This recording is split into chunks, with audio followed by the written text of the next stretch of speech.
GST council की दिल्ली में 54वीं बैठक संपन्न हुई है और उत्तराखंड ने इसमें प्रतिभाग किया। उत्तराखंड की ओर से कैबिनेट मंत्री प्रेमचंद अग्रवाल जी वहां मौजूद रहे। उत्तराखंड को इस काउंसिल की बैठक में क्या सौगात मिली है उनसे जानते हैं। सर, 54वीं बैठक संपन्न हुई जीएसटी काउंसिल की, तो इसमें क्या क्या सौगात उत्तराखंड को मिली है और क्या उत्तराखंड के लिए महत्वपूर्ण रहा? देखिए, जो प्रमुख विषय जो मुझे बताना चाहिए उत्तराखंड के परिप्रेक्ष्य में, जो हमारे यहाँ हेली सेवाएँ चलती हैं जिस पे 18% अभी तक जीएसटी हमारे श्रद्धालुओं को देना पड़ता था, हमारे आग्रह को उन्होंने स्वीकार किया, वो अब 5% उसको कर दिया गया है। यानी 18% से 5% होना एक बड़ी बात है। हमारे जितने भी श्रद्धालु जो इस देवभूमि में या हमारे उत्तराखंड चारधाम यात्रा में हेलीकॉप्टर से यात्रा करेंगे, उनको बहुत बड़ा लाभ इससे होगा।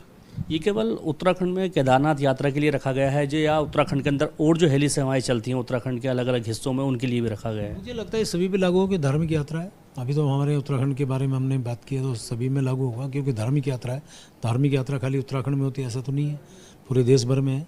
हमारे यहाँ वैष्णो देवी है, हमारे हिमाचल में, हमारे अन्य बहुत से ऐसे राज्य हैं जहाँ पे इस प्रकार की धार्मिक यात्राओं में हेलीकॉप्टर सेवाएं चलती है। ये केवल धार्मिक यात्राओं के लिए है या उत्तराखंड के अंदर और जो यात्राएं चलती हैं आपकी हेली सेवाएं? धार्मिक यात्राओं के लिए है। केवल धार्मिक यात्राएं। अच्छा सर, जल्द ही निकाय चुनाव को लेकर के तैयारियां शुरू होने वाली हैं और निकाय चुनाव का एक जो मसौदा तैयार हुआ था उसकी एक कमेटी तैयार हुई है, उसमें आपको अध्यक्ष बनाया गया है। क्या लगता है कब तक ये सब कुछ हो जाएगा और चुनाव की जो आस लगाए बैठे हैं उम्मीदवार, वो कब तक उनकी आस पर आप खरे उतरेंगे?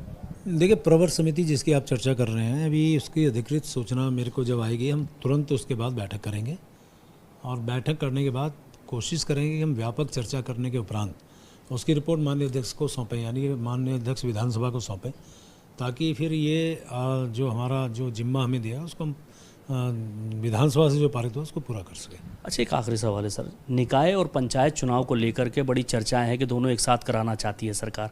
क्या इसको लेकर के कोई तैयारी आप लोग कर रहे हैं या इसको लेकर के कोई चर्चा हो रही है आप लोगों के बीच? देखिए, हमने एक आग्रह किया था अपने माननीय मुख्यमंत्री से कि आप जानते हैं कि प्रदेश में जब भी, प्रदेश या कहीं भी जब चुनाव होता है तो आचार संहिता लगती है और आचार संहिता यदि लगेगी तो विकास कार्य प्रभावित होते हैं और निकाय के चुनाव भी सामने और पंचायत के चुनाव भी सामने हैं और अब तो लगभग एक साथ चुनाव होने की स्थिति में है। तो यदि एक साथ हो तो जो हमारे विकास कार्य हैं वो प्रभावित नहीं होंगे।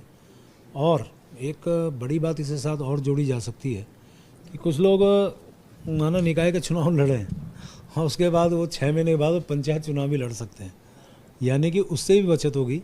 जो इस प्रकार का जो एक लाभ उठाते हैं और या 2 जगह जो वोट डालते हैं उससे भी उसमें बचत होगी। हालांकि इस पे हम लोग कोशिश करेंगे कि ऐसा जो लोग करते हैं डबल वोट डालते हैं उसके खिलाफ कार्रवाई हो, लेकिन इससे भी लाभ मिलेगा।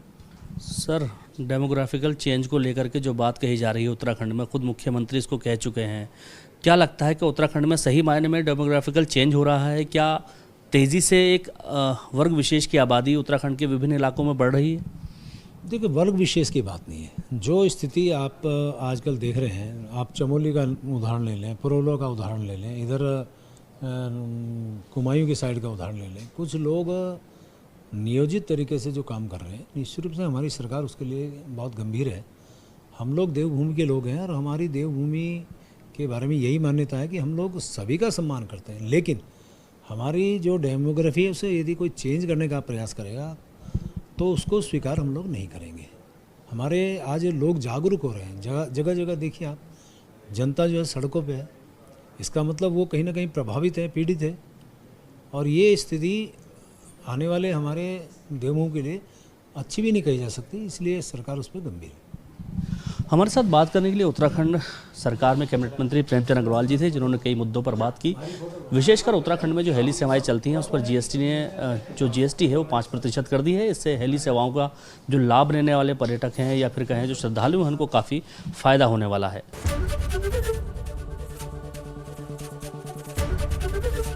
एबीपी गंगा, खबर आपकी, जुबान आपकी।